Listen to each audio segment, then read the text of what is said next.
Military hardware is being modernized at the Kyiv tank factory. The only things that remain from the old Soviet battle tanks are the armored hull and turret. Everything else, like reactive armor or electronics, are replaced with new components made by Ukrainian weapons manufacturers.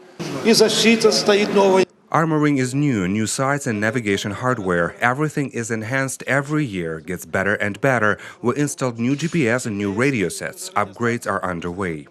Employees say they assemble one tank completely within a week. These vehicles are going to be a surprise for the opponent. Now we're going to install the 1K13 sighting system that allows it to fire the combat-guided missile. Also, all turrets will be designed to be compatible with the Noj reactive armor.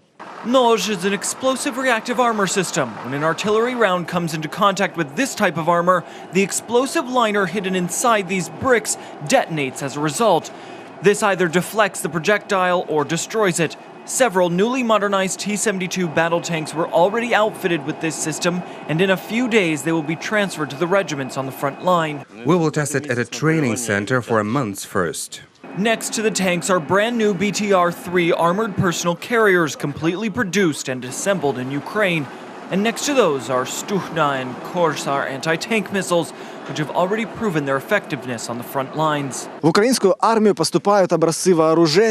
The Ukrainian army is receiving weaponry produced not only by state-run companies, but also from private manufacturers. Proof of this statement is this 82mm mortar made from Ukrainian materials by a private military manufacturer. The alloy is classified. We do not disclose the composition of the alloy. This mortar is 8 kilograms lighter than its Soviet predecessor. It underwent extreme stress tests. The barrel withstood 10,800 shots, which is twice as many as was necessary under the contract requirements.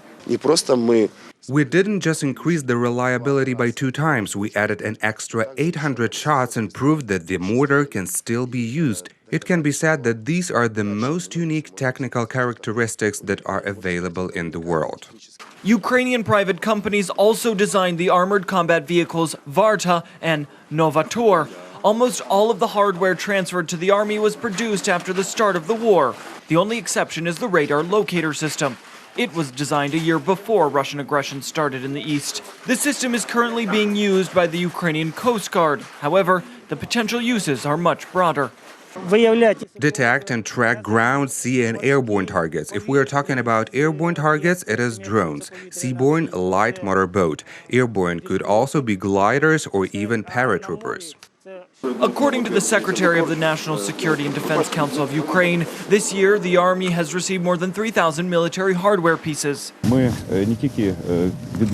We have not only revived the manufacturing output back to the levels of Soviet Ukraine, but have also created new designs that are very important for our country and for our defense. It means the manufacture of modern missile complexes as well as ammunition of all calibers. Part of the new hardware will be sent to military academies, but most of it will be transferred to regiments fighting Russian hybrid forces on the front lines in the Donbas. Reported by Ihor Medilan, UATV.